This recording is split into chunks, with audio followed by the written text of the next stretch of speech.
को क्या बना दिया, आपने उसको एक्वेटिक बना दिया, तो वो झटका उसके लिए काफी बड़ा होता है एंड मोर देन 99% डाई। समझ रहे हो? Very very rarely salmon goes back, but जो बच्चा आया था वो फ्रेश वाटर सिस्टम में आया, प्लस पानी जो समुद्र के तरफ जा रहा है वो एक नेचुरल फ्लो ऑफ वाटर है, तो उसको उतना स्ट्रगल नहीं करना पड़ता है वापस जाने के लिए। दूसरी बात, वो जब समुद्र में जाता है तो वो सॉल्ट कंसंट्रेशन को अडॉप्ट करने का कोशिश करता है एंड तो वो कर लेता है। सो इसलिए always remember, in case of anadromous migration, in case of anadromous migration, movement of the adult is painful, but returning of the larva या independent stages is better, है ना, is easier। और बोलिए, चलिए, so let's go ahead, fine। तो अब हम लोग दूसरा टॉपिक डिस्कस करेंगे। तो हम लोगों ने डिस्कस कर लिया था with respect to canal system. Unfortunately, I won't be taking it. The reason is because it is very very difficult, क्योंकि एक क्लास भी एक फाइलम के लिए हमको नहीं मिलता है, समझ रहे हो? चलिए, वो तो मैं अपने रिस्क पे करा रहा हूँ। ओके, चलिए, तो now we will go to the next topic. तो उसमें हम लोग डिस्कस करेंगे आगे। तो अब हम लोग डाइजेशन डिस्कस कर रहे थे। हमने क्या देखा डाइजेशन में, that digestion is basically what? Digestion is intracellular। Intracellular. सुनो, अब तुमने खाना खाया तो तुम्हारा मुंह बंद है, उधर एनस बंद है, तो तुम्हारा एंजाइम एलिमेंट्री कैनाल में आया तो कहीं चला थोड़ी जाएगा। बट स्पॉन्ज में क्या होता है, पानी आता रहता है, पानी जाता रहता है, पानी आता रहता है, पानी जाता रहता है, पानी आता रहता है, पानी जाता रहता है।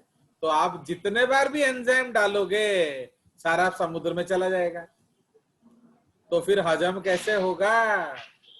तो बुझ लो। So that is the concept.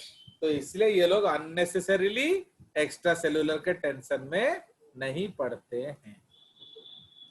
आगे समझ? उसके बाद आ जाएंगे हम लोग रेस्पिरेशन में। तो रेस्पिरेशन जो है इनका डायरेक्ट होता है। अगेन हमारा जो फेवरेट लाइन इसमें लिख देंगे हम लोग। क्या है हमारा फेवरेट लाइन? बोलिए, स्पॉन्जेस में फेवरेट लाइन क्या है? No tissue, so no organ, no organs, so no No organ organ system. system. so क्या, नो ऑर्गन सिस्टम। ठीक है, तो इसीलिए हम लिख दिया there is no respiratory organ और system, therefore gas exchange take is direct. तो गैस एक्सचेंज इज डायरेक्ट मतलब क्या है? Direct that is takes place directly between the cells and circulating water। जिसको चाहिए भैया आप अपना गैस एक्सचेंज खुद कर लो, हमारे भरोसे मत बैठो। Understand? Suppose I have taken you to a picnic, तो who will give you lunch? आप देंगे सर। तो आप लोग सोचते हो कि मैं दूंगा, गधे, इडियट्स। भाई मैं सोचा 40-40 बच्चे, 40-40 मम्मियां। वाओ, गिरिजा की मम्मी फर्स्ट क्लास बनाती है चिली चिकन, तो चिली चिकन मिलेगा। प्रत्याशा का मम्मी फर्स्ट क्लास बनाती है बिरयानी, बिरयानी मिलेगा। जतिन महावर बेचारा वेजिटेरियन होगा शायद, है कि नहीं? Yes sir. तो उसका मम्मी फर्स्ट क्लास बनाएगी चिली पनीर या बटर पनीर।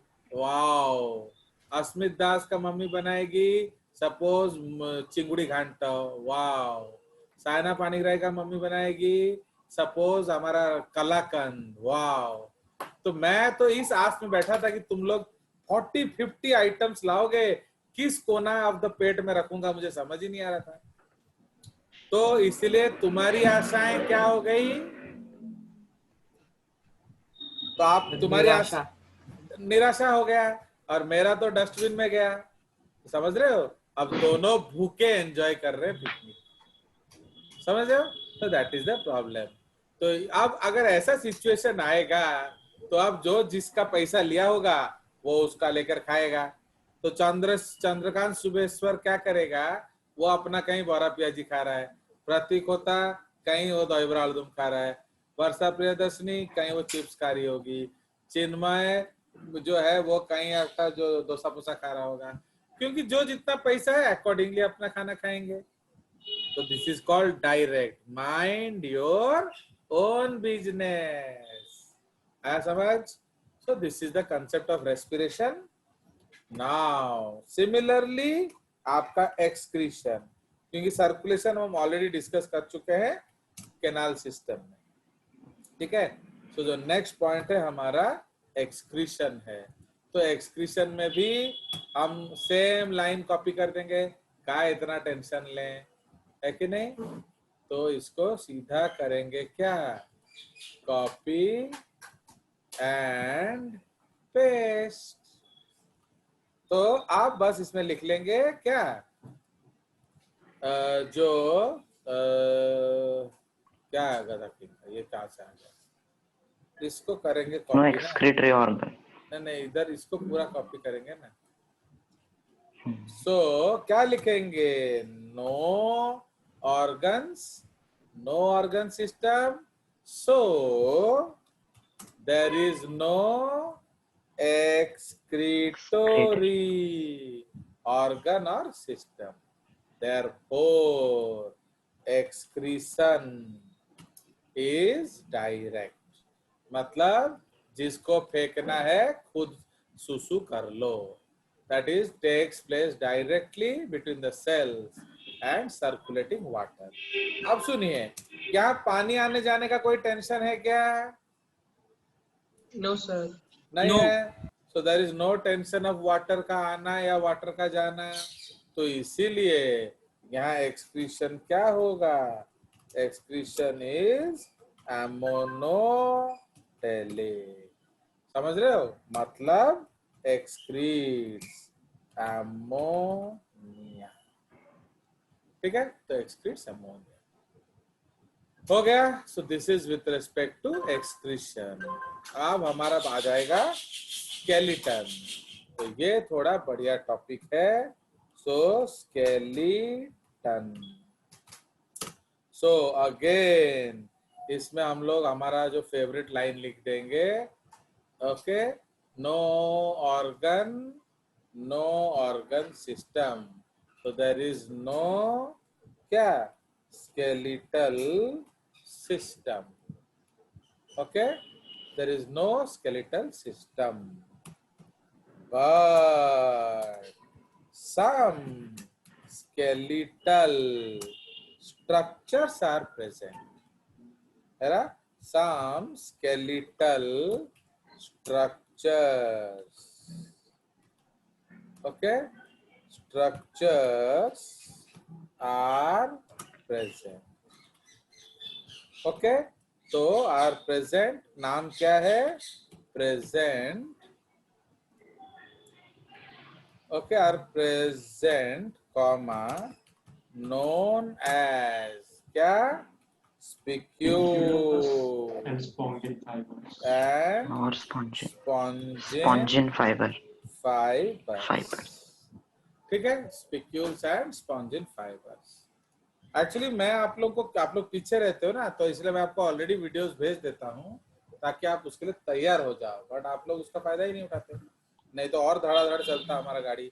आपको समझ में नहीं आ रहा है ना, आप वीडियो नहीं देख रहे हैं, इससे बड़ा अपमानजनक सिचुएशन क्या होगा ना। क्या बोल रहा है सुरजीत, तू पढ़ चुप कर, तोरा और डीआरएस कम निकला रहा है। अगर आप इसका मतलब आप गुरु का आप बोल रहे हो, मैं झूठ बोल रहा हूँ ना क्या, आप बोलो सच में बोलो। चलिए, सो इसलिए अब मैं ये पॉइंट कराऊंगा नहीं, जा। तो अब तूने टोक दिया मैंने, ये पॉइंट है गोला। सो अब ये स्केलेटन में आपको कुछ नहीं कराऊंगा ना, क्या बोल रहा है, ठीक है जी। नहीं सर, करा हाँ, नहीं नो नहीं, सर। उसने क्यों मेरे को झूठा बोला। चलिए, तो इसलिए वो टॉपिक क्या है, अब बस मैं लिख देता हूँ that spicules may be made up of कैकोथ्री, तो उसको क्या कहेंगे, कैलकेरियस, कैलकेरियस सेल्स। कैलकेरियस और सिलिका। तो सिलिका का फॉर्मूला क्या है, sir CO2 SiO3। SiO SiO2 silicon dioxide. बक, उसको कहते हैं CO2, CO2। ओके, तो विच इज ग्लासी। ओके, तो स्पिक्यूल्स में भी मेड अप ऑफ, एक्चुअली मैं वो फोटो वोटो आप नहीं दिखाऊंगा क्योंकि तुमने घर मेरे को झूठा बोला, तो इसीलिए आप, तो तुम लोग खुद देख लेना उनका वीडियो में से, और क्या। तो सर नहीं सर स्पिक्यूल्स दिखाइए। ना ना ना, नहीं स्पिक्यूल्स में सर, भी दिखाइए। मेड अप ऑफ COCO3 और सिलिका विच इज ग्लासी। तापरे some sponges may also have spongin fibers। खत्म। तो आपका अब वो तो दिखाऊंगा नहीं, इसलिए वो गया। तो अब हम लोग चले जाएंगे, हाँ एक पॉइंट लिख लेते हैं, वो इम्पोर्टेंट है, नहीं तो नहीं कर सकते हैं। तो द स्केलेटन, आपको पता चलना चाहिए ना कि पनिशमेंट क्या होता है। तो जब आप कंपेयर करोगे तुम्हारा वीडियो उनका वीडियो, तब आपको पता चलेगा। Now the skeleton is the basis of their classification। समझ रहे हो, the nature। ओके, क्या हो रहा है इधर, इंसर्ट किधर है,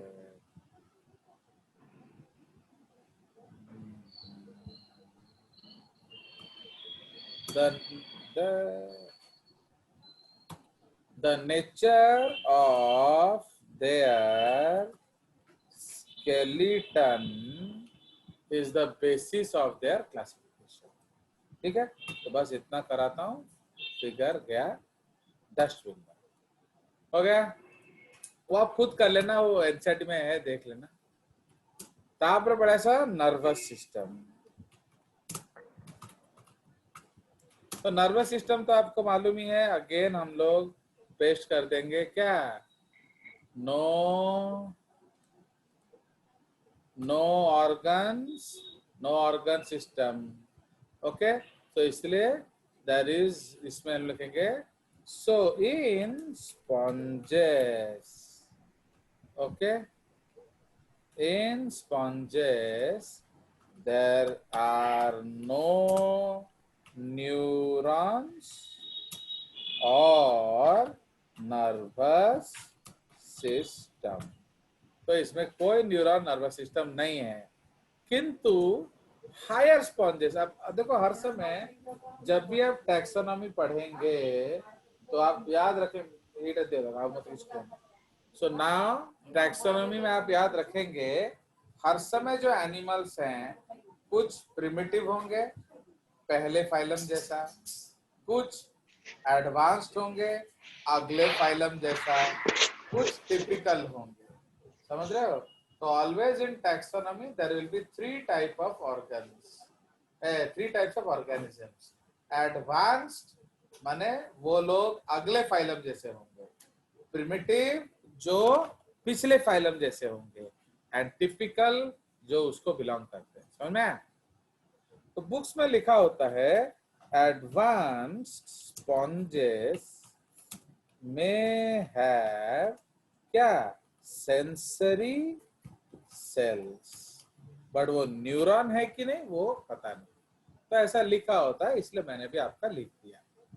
चलिए, तो इसलिए इसका नर्वस सिस्टम गोल, इसका कोई नर्वस सिस्टम नहीं होता है। तापर कौन लिखी हुआ मैंने, तो नर्वस सिस्टम के बाद क्या आ जाएगा आपका, रिप्रोडक्शन। ठीक है, so now we will go to reproduction. तो रिप्रोडक्शन में हम लोग क्या देखेंगे, रिप्रोडक्शन, एक्चुअली तुम्हारा दो फोटो बच गया ना टाइम। तो रिप्रोडक्शन में क्या है? So these animals reproduce by both asexual as well as sexual means। ठीक है, वो दोनों तरह से वो आपका करेगा। तो sexual as well as asexual means। Okay now, तो इसीलिए पॉइंट नंबर 1 हम डिस्कस करेंगे एसेक्सुअल रिप्रोडक्शन। ठीक है, so now we will discuss asexual reproduction. तो इसमें क्या होता है? नंबर ए, ये है फ्रेगमेंटेशन। याद है इसका मतलब क्या है? these when these animals are broken down to many fragments and thrown in water, each fragment produces the whole sponge। समझ रहे हो? तो ये आपका प्लांट लाइक बिहेवियर हो गया है कि नहीं? Plant like behaviour. तो आप जानते हो प्लांट में भी ऐसा होता है, तो उसको हम लोग प्लांट लाइक बिहेवियर बोलते हैं। तापर कौन होगा? बी, उसको गेमेशन बोलते हैं। गेमेशन क्या? Formation of external buds known as gemma. Okay, तो एक्सटर्नल बर्ड को हम लोग गेमा बोलते हैं। नाउ, तो when these birds fall off accidentally or deliberately, क्या होगा? Accidentally or deliberately, what will happen?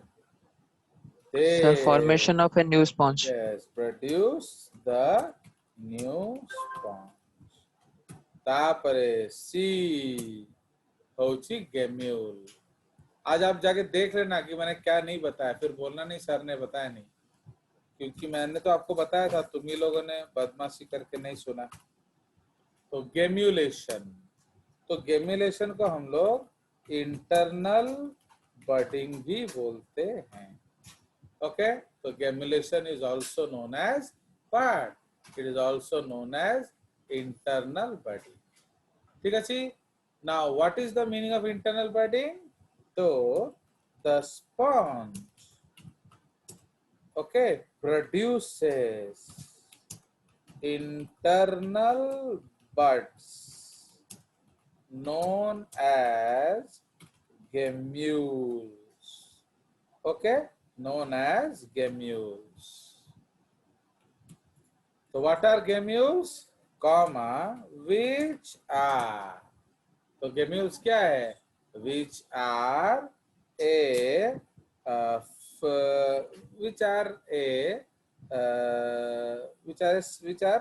which are spherical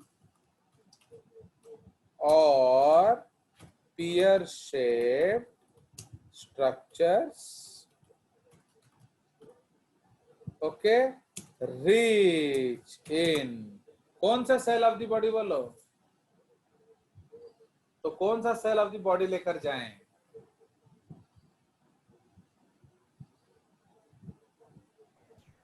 बताइए, which cell of the body? Don't open copy Pratyasha. हाँ, सुनो, चीटिंग तो मैंने अपने बच्चों को भी नहीं बोला है करने के लिए। मेरे क्लास में चीटिंग करोगे तो आपका नंबर ऑफ बोन्स क्या हो जाएगा? बताओ प्रत्याशा देवी। रिड्यूस हो जाएगा। रिड्यूस नहीं होता है बोन, इंक्रीज होता है। क्योंकि मैं तो वीक हूं ना, तुम जानते हो कि नहीं, मेरा एक अगर विधा तुम्हारे पीठ में गिरा तो आपका कितना सारा रिब्स का डिसलोकेशन हो जाएगा सोचो। चलिए बोलिए फटाफट। विच सेल बताओ, भेजा खटाओ। तो कौन सा सेल आप लेकर भागना पसंद करेंगे स्पॉन्ज में अगर अनटूवर्ड सिचुएशन आ गया तो? कॉलर बोलो बोलो, बोलते रहो, जब मैं यस बोलूंगा वो करेक्ट आंसर है। हाँ, fast fast fast fast fast fast fast fast Sir, fast germ cells. Fast Sir, fast germ cells. Fast fast fast. Totipotent cells. Yes, that is called archaeocyte। समझ रहे हो गाधों? क्योंकि ये हर स्पॉन्ज को सेल बना देगा। तो which are spherical or P-shaped structures rich in archaeocytes, since these are totipotent, they can make all other cells of the body। ठीक है जी। Now these cells, इनको बचाना भी पड़ेगा ना, are surrounded by a layer of क्या? These cells are surrounded by a layer of body wall and supported by monaxon spicules if at all। अगर हुआ तो समझ में आया? तो ये आपका गेम्यूल है। चलिए, तो इसलिए मैं आपको गेम्यूल का फोटो दिखा देता हूँ। ओके, सो गेम्यूल का फोटो दिखाया जाए कंप्यूटर जी। तो ये आप देख रहे हो, तो ये आपका गेम्यूल है। Fine, so this is the gemmule. तो अब हम लोग क्या करेंगे, उसका एक तो बॉक्सिंग बना देंगे आपको दिखाने के लिए। तो ये गेम्यूल है। फाइन, तो गेम्यूल क्या देख रहे हो आप? तो ये सारे क्या हैं? So these are the archaeocytes. ये आपका बॉडी वॉल है एंड ये आपके स्पिक्यूल्स है। इस ओपनिंग को क्या कहते हैं? माइक्रोपाइल। तो समझ में आया? तो जब आपका अच्छा होगा सिचुएशन, ओके, तो जब आपका सिचुएशन अच्छा होगा, मैंने फेवरेबल होगा। See why do we make a gemmule, you know, so that hard times can be passed. तो इसलिए गेम्यूलेशन कब होता है? आपका फेवरेबल में ना अनफेवरेबल टाइम में? Unfavourable time. Yes. तो ये याद रखेंगे that gemulation is reported during unfavorable times like क्या? Like droughts। ड्रॉट्स, पानी सूख गया है कि नहीं, तो लाइक ड्रॉट्स। फाइन, तो उसमें आपका होगा। तो इसीलिए full stop, when favourable conditions return, when favourable conditions return, क्या होता है? Water enters via. कैसे वाटर घुसेगा बोलो? Water enters via Sir, micropiles. Micropyle comma archaeocytes multiply and form new sponge। समझ में आया? तो ये आपका हो गया। तो फ्रैगमेंटेशन, गेमेशन, गेम्यूलेशन, तो ये टॉपिक हमारा हो गया। अब हम लोग चले जाएंगे नेक्स्ट टॉपिक पे।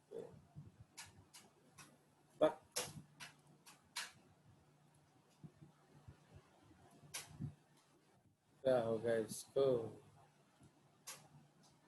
चलिए, सो अब हम लोग दोबारा वहां जाते हैं।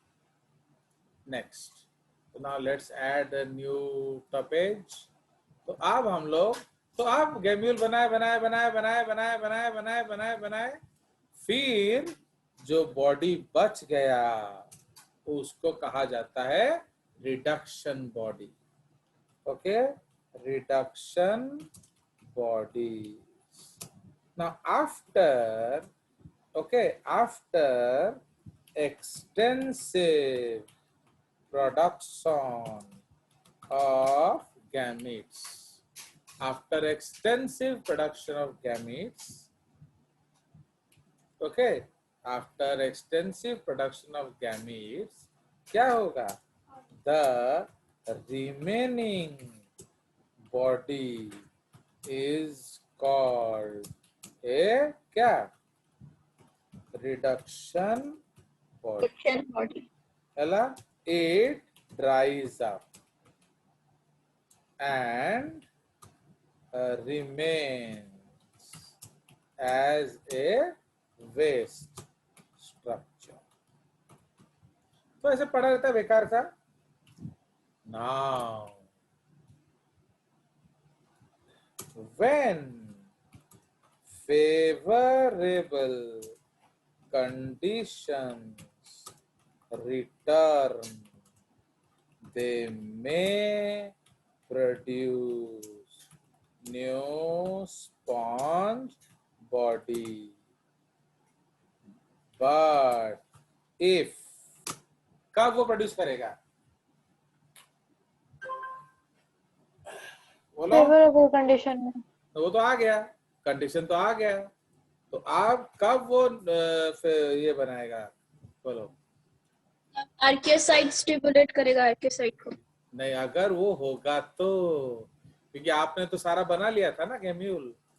तो but if when favorable conditions return, when favorable conditions return, they may produce new sponge body if there were any archaeocytes left. समझ रहे हो? तो अगर कुछ आर्कियोसाइट होगा तो ही ये नया प्लांट बनाएगा, अदरवाइज नहीं। चलिए, तो उसके बाद है सेक्सुअल रिप्रोडक्शन।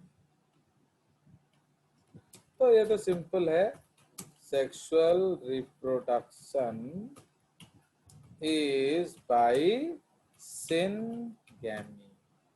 ओके, तो sexual reproduction is by syngamy. What is syngamy?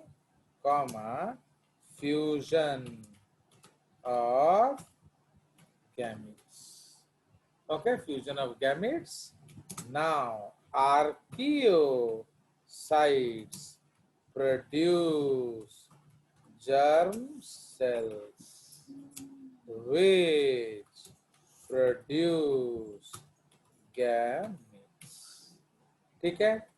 Now, fertilization is internal, okay, inside goanocytes.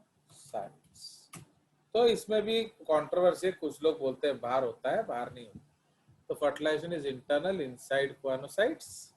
Now, development is indirect. तो डायरेक्ट इनडायरेक्ट का मतलब क्या है बताओ? Sir, the young one do not resemble their adults. Yes, मतलब उसका larval form होगा। Okay, तो डेवलपमेंट इज इनडायरेक्ट, तो इसका मतलब क्या है? उसका लार्वल फॉर्म जरूर होगा। Okay, with 2 types of chelated larval forms. तो एम्फीब्लास्टुला ये हॉलो होता है एंड पैरेन्काइमिला ये सॉलिड होता है। बोले बोले, सो दिस इज द केस। अब हम लोग करेंगे क्लासिफिकेशन। ओके, तो खत्म हो गया हमारा स्पॉन्जेस। क्लासिफिकेशन आज तुम लोग कितना सारा देखते फोटो, बट वैसा आपने खुद मना कर दिया। तो क्लासिफिकेशन में हम लोग क्या लिखेंगे? On the basis of skeletal structures, है ना? तो on the basis of skeletal structures. तो इसलिए अब हम लोग क्या करेंगे, इसको कॉलम बना देंगे 4। Fine, will make columns. ये आपका हो गया पहला क्लास, ये आपका हो गया तीसरा क्लास। फाइन, तो इसलिए अब हम लोग डिस्कस करेंगे फीचर्स। फीचर्स, तो पहला क्लास क्या है? कैलकेरिया या कैल्सी स्पॉन्जिए, ठीक है। उसके बाद है हेक्सैक्टिनेलिडा और हायालोस्पॉन्जिए। ओके, तो वो आप डिटो डिटो मार दिया मैंने, हायालोस्पॉन्जिए। एंड लास्ट वाला क्या हो गया? हेमोस्पॉन्जिए। क्लियर? तो ये आपका 3 तरह का क्लास है। तो सबसे फर्स्ट पॉइंट हम क्या लिखेंगे? Derivation of name. So we will write the derivation of name. ये आपका नाम जो है वो किस आधार पे रखा गया है, ठीक है। तो डेरिवेशन ऑफ नेम, तो इसीलिए आप कैलकेरिया में किस आधार पर रखा गया है, तो उसमें ऑलवेज डेरिवेशन को हम लोग स्क्वायर ब्रैकेट में लिखेंगे। तो कैल्सिस का मतलब होता है लाइम। लाइम क्या होता है? चूर्ण, चूर्ण। कैक्टो 3, तो लाइम का मतलब होता है चूर्ण, तो कैल्सिस का मतलब है चूर्ण। उसी तरह हेक्स, तो हेक्सा का मतलब होता है 6। ये आप समझ जाते हैं अगर हम लोग स्पिक्यूल पढ़ा था, तुमने अननेसेसरी टांग अड़ाया। तो हेक्सा मतलब 6, एक्टिन मतलब क्षार, प्लस आइडोस का मतलब होता है फॉर्म। आइडोस का मतलब होता है फॉर्म। ओके, तो जिसमें आपका क्या होगा? 6 रेड स्पिक्यूल होगा, उसको हम हेक्सैक्टिनिलिडा बोलेंगे। अदरवाइज हायालोस का मतलब होता है ग्लास। ओके, सो इनका कॉमन नेम क्या है? ग्लास स्पॉन्जेस, ठीक है। उनको हम लोग ग्लास स्पॉन्जेस बोलते हैं। तापरे डेमोस्पॉन्जिया का कैसे नाम पड़ा? नाउ डिमास का मतलब होता है होल बॉडी। तो जिसका होल बॉडी स्पॉन्ज से बना होता है वो है डिमोस्पॉन्जिया। ओके, सो ये आपका हो गया with respect to name. Now nature of skeleton, तो ये हमारा नेक्स्ट पॉइंट है, नेचर ऑफ स्केलेटन, ठीक है। तो अब इधर क्या होगा? कैल